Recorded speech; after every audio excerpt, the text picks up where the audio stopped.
안녕하십니까. 이번에는 Preferred Growth Model for Texture Development of Electro Deposit, 즉 전기 도금층의 집합조직 발달에 대한 우선 성장 모델에 대해서 말씀드리겠습니다. 지난번 강의에는 전착층, 즉 Vapor Deposit의 집합조직 발달에 대한 우선 성장 모델에 대하여 말씀드렸습니다. 서울대 이동영 명예교수님과 발표자인 저는 금호공대 명예교수 김인수입니다. 발표자와 소속 그리고 이메일 주소가 화면에 나타나 있습니다. 참고하여 주시기 바랍니다. 강의 내용에 대해서 말씀드리겠습니다. 강의 1과 강의 2로 나누어 말씀드리겠습니다. 첫 번째 강의 1은 강의의 목적에 대해서 말씀을 드리고 1. 전기도금 공정에 대해서 간단하게 소개해 드리고 2. 전기도금층, 즉 전착층의 집합조직 연구의 특성에 대해서 말씀드리고 3. 전기도금층의 집합조직 발달에 대한 우선 성장 모델이 무엇인가를 말씀드리겠습니다. 두 번째는 강의 2로 다음의 내용에 대해서 말씀드리겠습니다. 4. 전기도금층, 즉 전착층에서 집합조직 발달에 대한 우선 성장 모델을 FCC, BCC, BCT, HCP 금속에 적용해 보겠습니다. 5. 전기도금층의 미세 구조에 대해서 말씀을 드리고 6. 결론을 말씀드리겠습니다. 그리고 참고 문헌이 소개되어 있습니다. 이 강의의 목적에 대해서 말씀드리겠습니다. 1. 전기도금층 집합조직의 발달에 대한 우선 성장 모델이 무엇인가를 알아보고 2. Preferred Growth Model, 즉 우선 성장 모델을 바탕으로 전기도금층의 집합조직을 분석하기 위해서 강의를 하겠습니다. 3. 우선 성장 모델을 바탕으로, 즉 Preferred Growth 모델을 바탕으로 전기도금층의 집합조직을 제어, 즉 컨트롤하기 위해서 이 강의를 하게 되었습니다. 참고로 전기도금층과 증착층의 집합조직 발달은 매우 유사합니다. 전기도금 공정에 대해서 간단히 말씀드리겠습니다. 이 왼쪽 그림은 전기도금 장치를 간단하게 나타내어 있습니다. 전기도금 장치는 전해액 일렉트로라이트가 담긴 배스와 전해액의 온도를 조절하기 위해서 쿨러 또는 히터와 교반기, 즉 스터러 장치가 있습니다. 그리고 pH 메타가 연결되어 있고 온도계, 즉 서모메타가 연결되어 있습니다. 전해액, 즉 일렉트로라이트가 담긴 통에 직류 전력 공급 장치, 즉 DC 파워 서플라이를 설치하여 플러스 극의 금속, 마이너스 극의 도금하고자 하는 제품을 연결합니다. 플러스 극 금속과 마이너스 극의 제품 사이에 DC 파워 서플라이를 작동시키면 플러스 극의 금속이 전해액에 용해되고 전해액 중에 금속 이온, 즉 M 플러스 이온이 마이너스 극 제품에 전착하게 됩니다. 이것이 전기도금 공정입니다. 오른쪽 그림은 스파터링 프로세스, 즉 스파터링 공정입니다. 타겟 물질의 원자를 떼어내어 마이너스 극의 기판에, 즉 서브스트레이트에 부착하는 증착 방법으로 전기도금과 유사함을 알 수가 있습니다. 따라서 전기도금과 스파터링 공정은 아주 유사한 공정입니다. 이 그림은 전기도금한 제품의 예로 인쇄회로 기판, 프린티드 서큐트 보드 PCB 기판입니다. 오른쪽 그림은 구리판을 마이너스 극에 도금하고 이 판을 떼어낸 제품을 보여드리고 있습니다.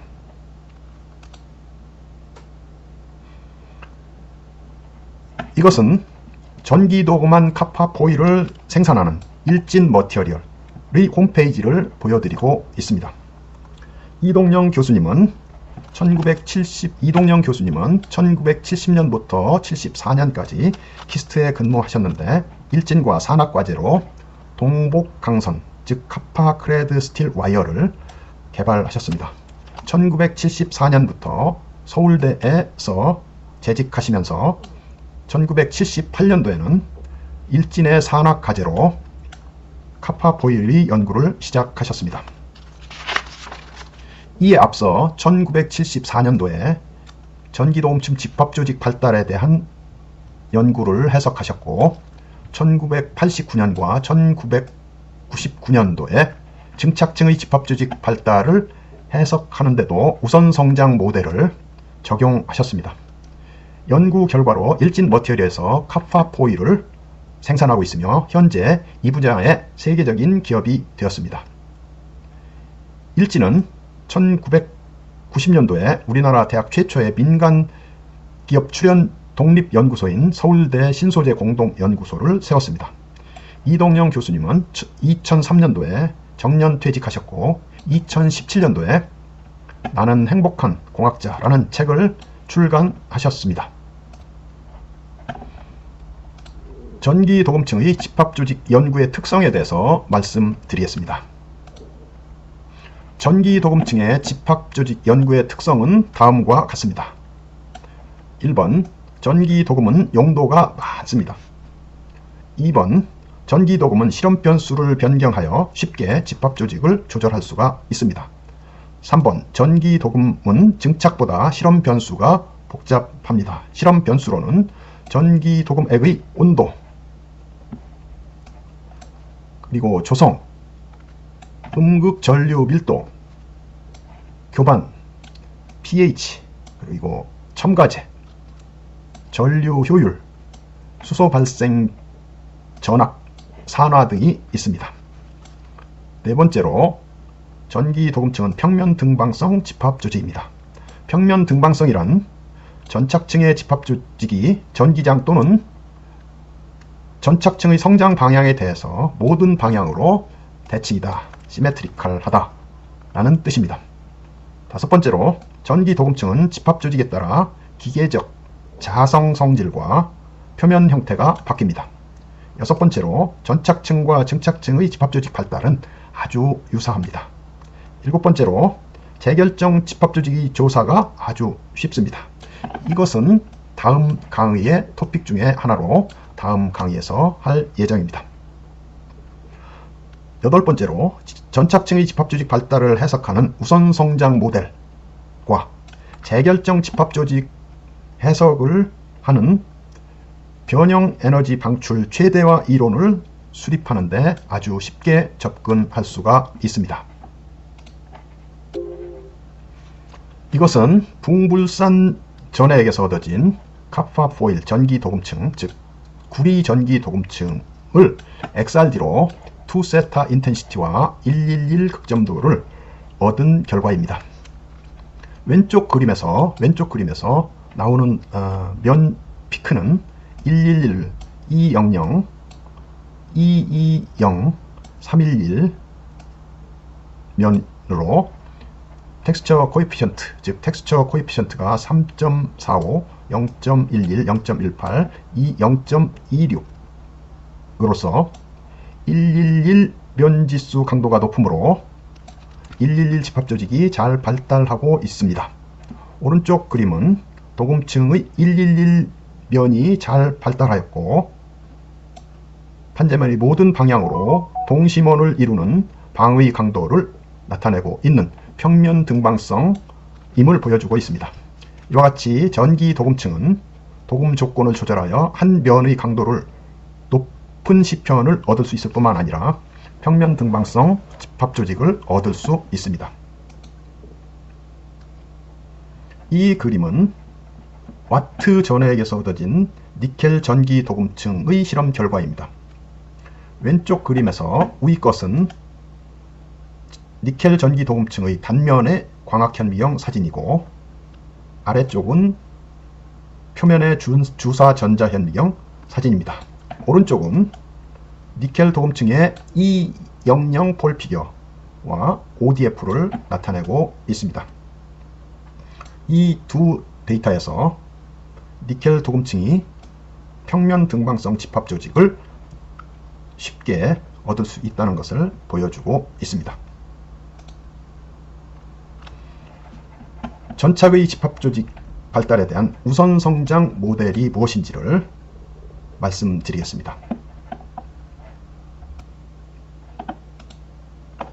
이 그림은 기판 위에, 즉 서브스트레이트 위에 전착하는 원자가 쌓이는 모양을 나타낸 것입니다. 여기서 전착층, 즉 전착층에서 집합 조직 발달에서 가장 중요한 영향을 주는 에너지가 무엇인지를 알아보겠습니다. 즉 the most important energy, 인터페이스 에너지, 스트레인 에너지, 서페이스 에너지 중에서 가장 중요한 에너지가 무엇인지를 알아보겠습니다. 이것은 증착층 강의에서 이미 말씀드린 동일한 내용입니다. 증착과 전착 공정은 매우 유사하므로 앞 강의에서 증착은 여기서 전착으로 바꿀 수가 있습니다. 첫 번째로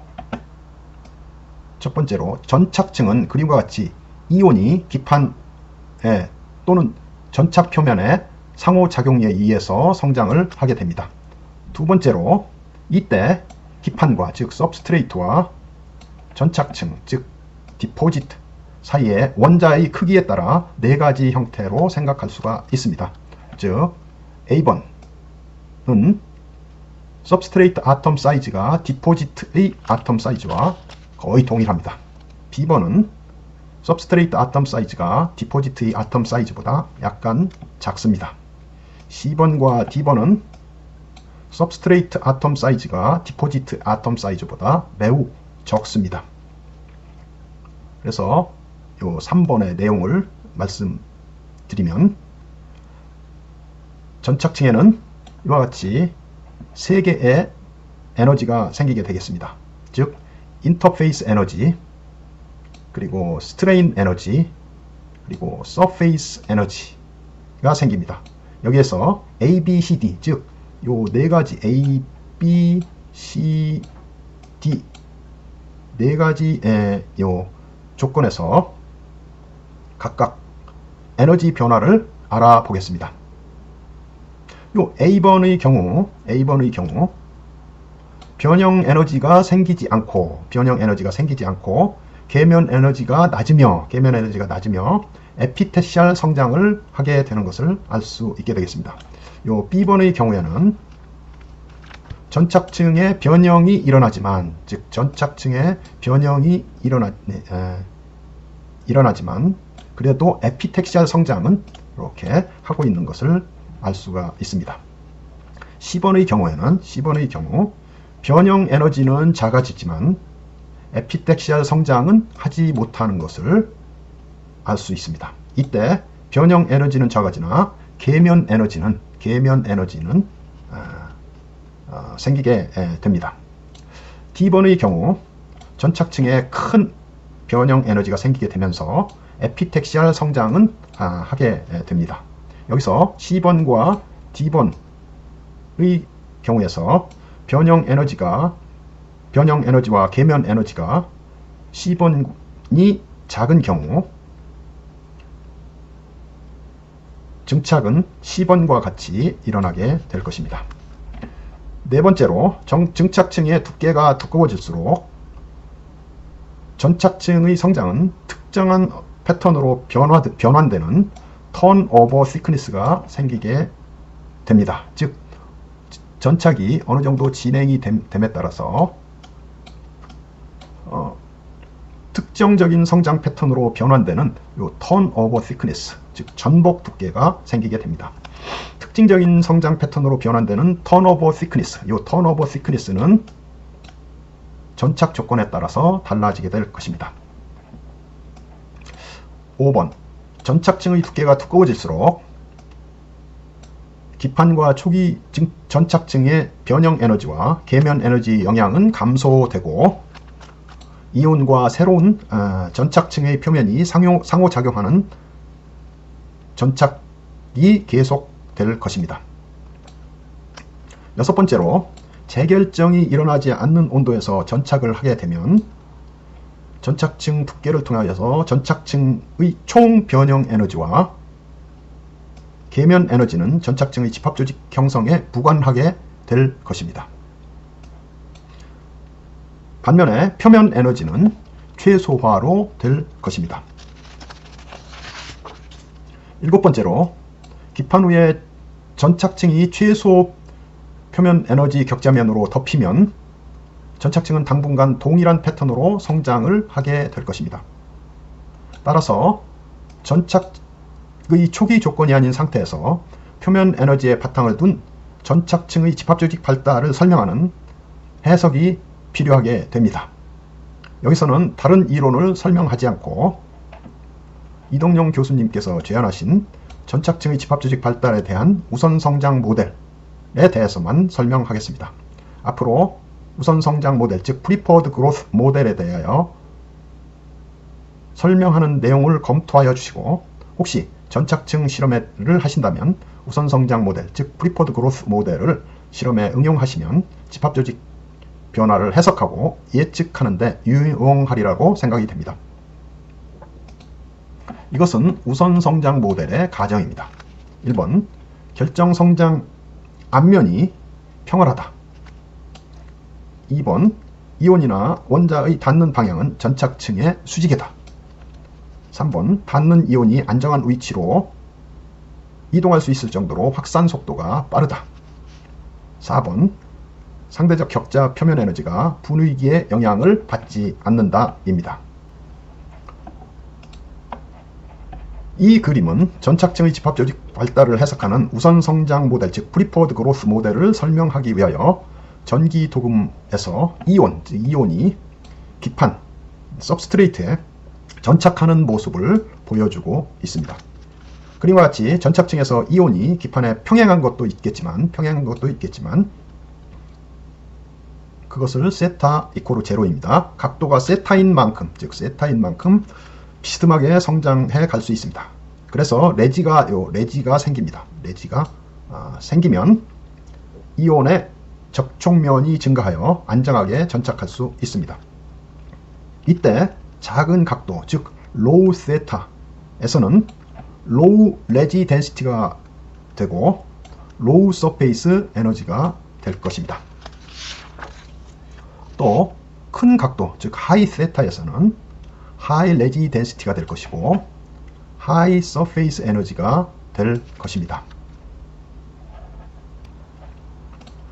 이를 바탕으로 기판에 전기 도금할 때 이온의 농도, 즉 이온 콘센트레이션, 표면 에너지, 즉 서페이스 에너지와 이 변화에 따른 결정립의 집합조직 발달에 대해서 설명하겠습니다. 이것이 우선성장 모델, 즉 프리포드 그로스 모델의 내용입니다.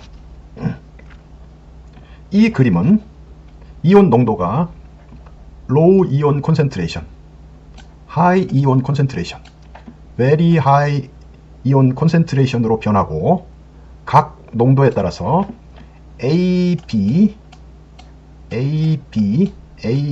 두 개의 결정립이 각각 표면 에너지를 가지고 있습니다.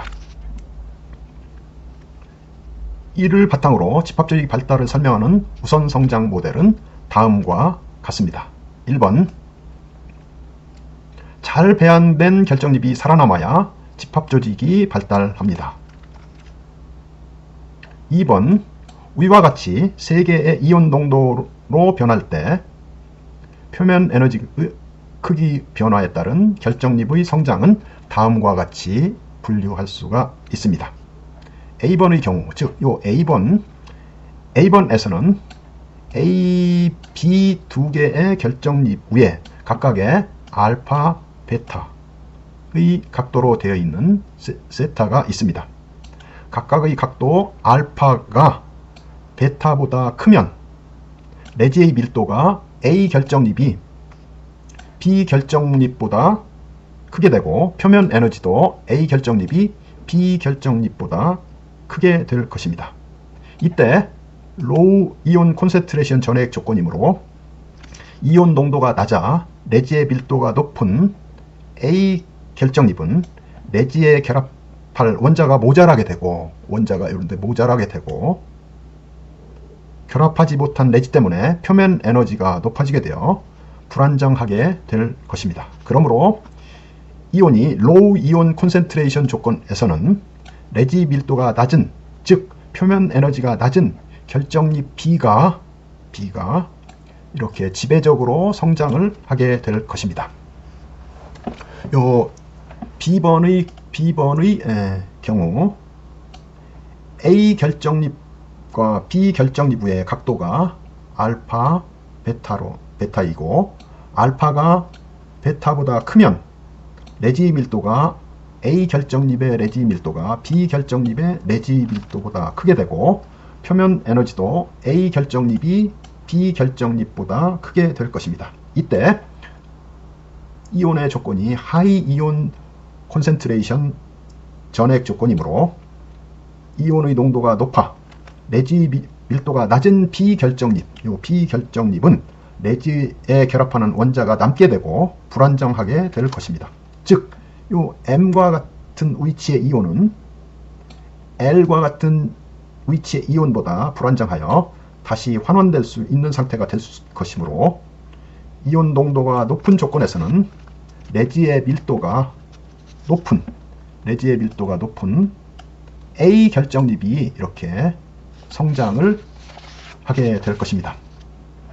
C번의 경우 A, B 두 결정립이 각각 각도가 알파로 동일하고, 그러면 A 내지 밀도가 A 결정립과 B 결정립의 내지 밀도가 동일하게 되고 표면 에너지도 A 결정립과 B 결정립이 동일하게 될 것입니다.